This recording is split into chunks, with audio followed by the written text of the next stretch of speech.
Hello and welcome back to another Hot Dogs, Horseshoes and Hand Grenades. I'm C-Survivor, and today we are going to be looking at Update 94 Alpha 2, which continues on the reflex modifications and tweaks and yada yada yada that have been going on. As we can see here with our selection of 6 new reflex heights and a few tweaks to what was going on already. So, let's begin. We have 6 reflexes, and I think we'll start with ones that more appropriately fit a smaller gun due to the size. So, let's get the name. The SR02. A dinky little reflex, perfect for those SMGs and PDWs and pistols? Yeah, I think so. As we can see, we need a nice dark surface to look at because tweaks are being made to the luminance, which we will explain later. So, a little look. Helps if I take the safety off.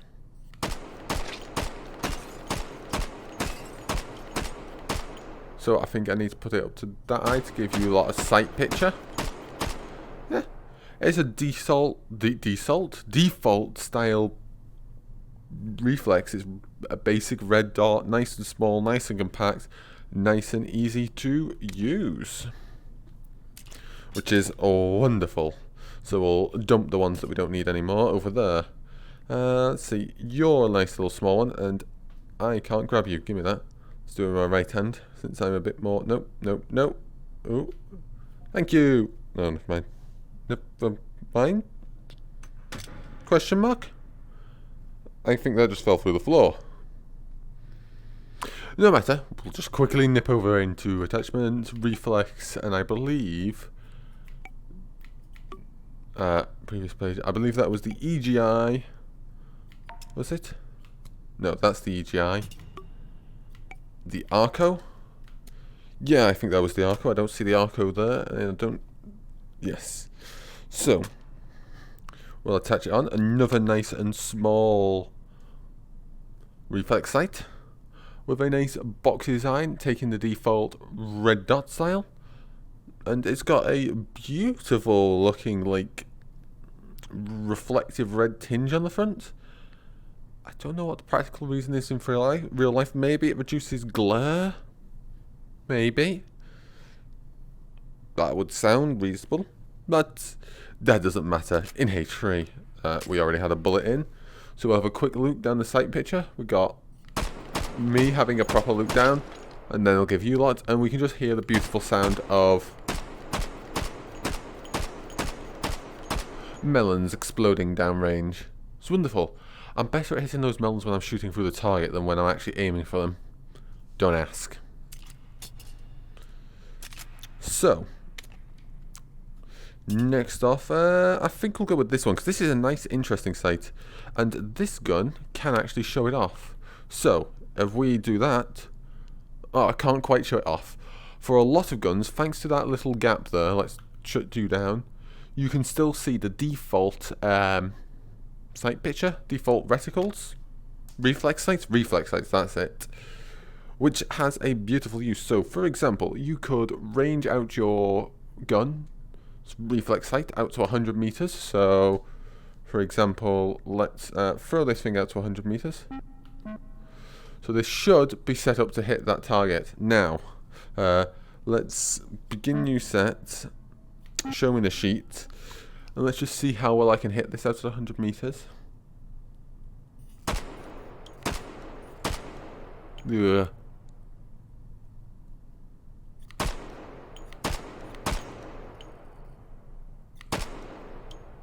There, okay. This isn't the gun design for this. I should really have this on a nice big rifle, bipod, or maybe even just virtual stocking it. Not virtual stocking. Oh, we can do it to that. Balancing it against the wall.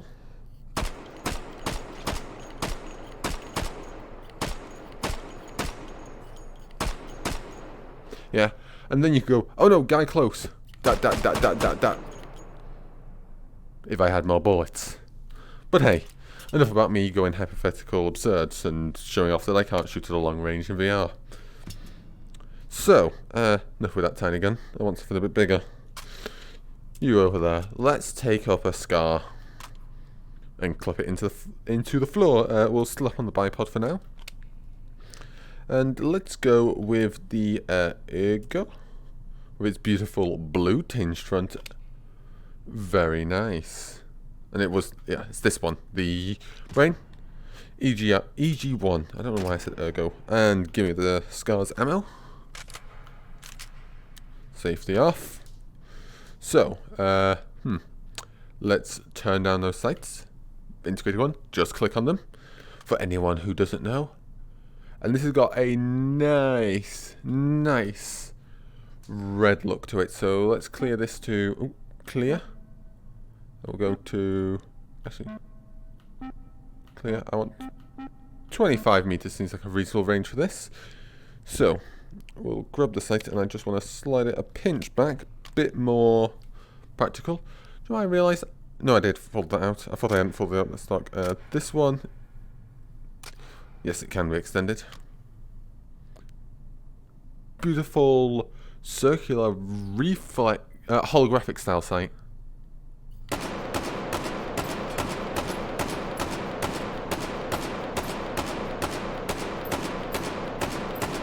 Very nice, and much better grouping, which is very nice. So next off we have the, put you there, give me that, a beautiful yellow tinted front one. So we got blue, we got red, and we got a yellowy orange, and this is the LCO. Ah, it has a name on the top. How helpful. Oh, don't want the bipod, fold back up. So, this is a default red style one. I'll give you the sight picture now.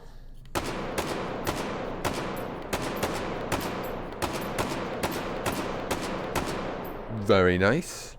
Practical. I'm more of a fan of the red, just the basic red dot sight. Nice, crisp and easy to see.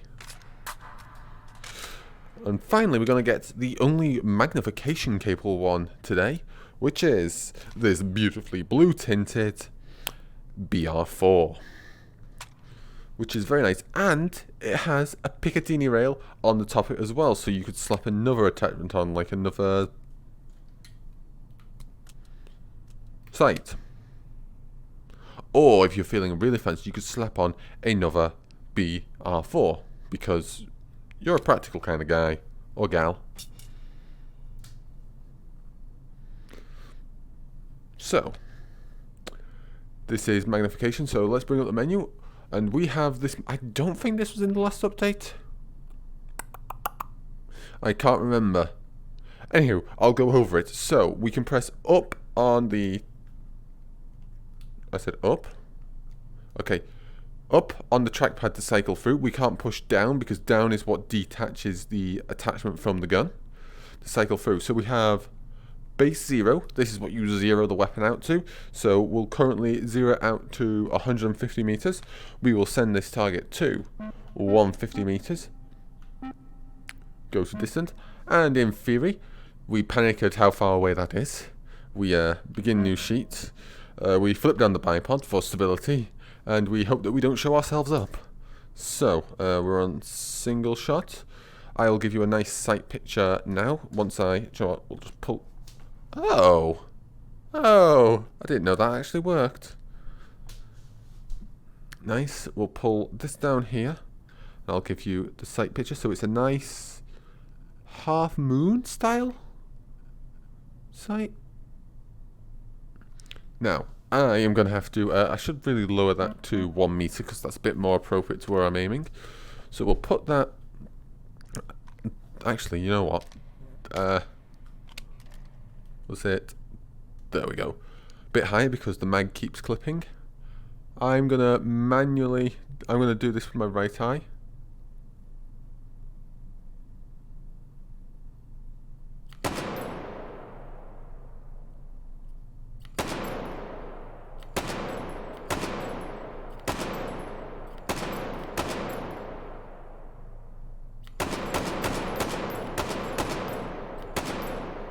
and really show that I can't aim down sight. Can I slide you forward? Yes, that's better.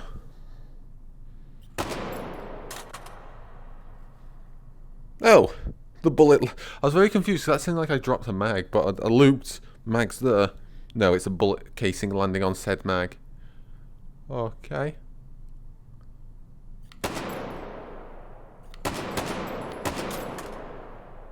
Keeps happening and is really distracting. But anywho. Yes. As you can see, it's a nice long range. It's got this nice snap up. Fixed 2 times magnification. I think. Does it actually say in this update? No, it doesn't what magnification it is. But it's a fixed magnification and you can see it there. Which is very nice. But anywho, in relation to this reflex sight adaptment, we've got those things up there. I'll explain those in a bit. Is that all the default reflex sights that are integrated into weapons, like the G11, and brain can't think of any with integrated reflex sights currently. Probably the Half-Life SMG that I forgot its name, with the integrated grenade launcher as well. Its reflex will be broken. It's just a black mess. The troubles with alphas. But hey, so that thing at the top that we just saw there. Above we have elevation and windage. Let's find where's a nice black surface to put this against so it's nice, crisp and easy to read. So elevation changes the offset of the sight up and down. So if I it's not going to really work for here, is it? I need basically it slightly adjusts the reticle in there up and down, which is used for if you're on a different floor to where you are, or if you have your sight pretty heavily offset. This is pretty in line, it's not too heavily offset, but if we put the sight on top of it and it was capable of that, you could do that. So you could elevate it and then fix it. Or if you're firing from you're constantly firing from the 3rd story for a building, for argument's sake, you could have it elevated out to 3 stories. So what, like about 7 meters? Nope. 9-ish meters, because you'll be coming from your chest. It depends. Then again, you'd usually be shooting the guy's chest. Maybe 9 meters is roughly where you'd aim for. But enough about me going about ifs, because ifs are complicated. The other one, the windage, as I know currently, H3 doesn't have wind in it, but this changes your horizontal offset, which would be good if you had your sight sit there, for example. You had it like that or that, because you're off center from the barrel, you're out of line, and you'd need to make a correction. This would help. Wouldn't actually quite help with that. You'd want it like that. If you had the sight like that, it would help. But hey, that's what that's for. So up arrow to cycle through, and then left and right to increase and decrease. Now, all reflex sights apparently will zero correctly to the gun they are put on. They will change the gun zeroing so it works, and they will adapt to whatever gun they're put on. Word of warning currently, apparently he's not sure if during hot swapping, during like you quickly swapping it out and putting on a different one in the middle of a firefight, it might not properly zero, so you might have to cycle it up, cycle it back down to fix it. Anywho, that should be everything related to reflexes, other than the internal reflex color. He's still tweaking it and trying to make it look right because light is complicated. So the other thing that has been changed is accuracy and muzzle velocity, and this is in relation to the type of gun you are using. So guns have been grouped into a bunch of categories depending on the internal quality or build quality, what they've been built to on the internals, the internal specs, and this is to affect the accuracy. So, you're to pick up a pistol. It's not designed for shooting at 150 meters, for argument's sake, all the way out there. It's designed for shooting close quarters in a room, 10 meters, if that. It's designed for shooting there, maybe across a street, from one side to the other, not down a street. Because this could be a street that's pretty reasonable for a street length, I would say. Now, it has lower tolerances, so it'll have more mechanical inaccuracy. Basically, every gun, so this gun will be decently accurate out to mid-range. It's a battle rifle. It should be pretty good. It should be able to fire out pretty far. If we were to nip upstairs and grab the 50 cal that we have up there, our anti-material rifle, which is designed for super long range shooting, super precise to knock out exactly what you want, it has some of the highest tolerances. Wait, no, I might be using that wrong. Low tolerance, or is it high? I'm forgetting which way you say that around. Basically, there's a very small margin of error that you're allowed with this, and that means that you put the reflex sight or whatever sight, your aim reticle on the target, you fire, and you line right up with that same spot again and fire. They will land exactly where they are. Basically, unless you're at some stupid range. But with a pistol, yeah, no, it's not designed for that. And this goes for older guns. The older the gun, the more inaccurate it's generally going to be. You pick up a single shot World War II. You pick up a revolver from World War II, pretty accurate. Not many revolvers from that era. But if you were to pick up a revolver from the old Western setup for this game, it's going to be pretty inaccurate at range, because they're not designed that pretty with high tolerance, are they? Next up is muzzle velocity. I can't remember what the measurements are, but the values are clamped at an upper and a lower, so any muzzle lower than this does nothing, any muzzle above that value doesn't add any more, and therefore doesn't take away. Which means slapping on a big, giant, juicy muzzle extender that I can never get to attach, and extending the muzzle length will make your gun have a higher muzzle velocity, because it has more time to accelerate whilst the gas is being compressed. So whilst the gas is in the barrel, it's being compressed. It's under compression. And hello. Thank you, gun. Did I catch it, or was that tracking? It pushes it along, and it's got more time to push, but there's an upper limit to that, and sort of a lower limit. So yeah, you slap a muzzle extender on a gun, it will have high muzzle velocity, which means it will go straighter for longer, so it'll drop less. Well, no, it drops at the same rate, but because it's travelling faster horizontally over a distance, it drops less. Yes, I explained that right. I hope you understood that. The other advantage is it hits harder. It's got more kinetic energy, which is wonderful. So, muzzle length. How to make a gun more lethal. Better for killing Sussex. And I think that's everything we need to talk about. Mechanical accuracy gone over. Velocity is now affected by muzzle length. And the projectile spread related to the accuracy is now more accurate to real life. It's a better statistical approximation of what should be happening. Maths, joy, fun.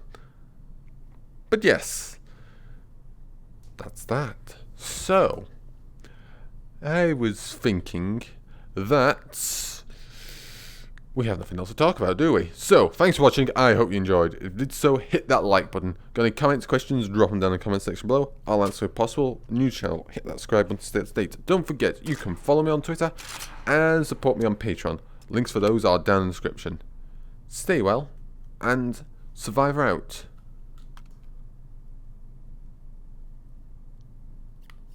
Oh. Well, that just ruined it. Cheerio.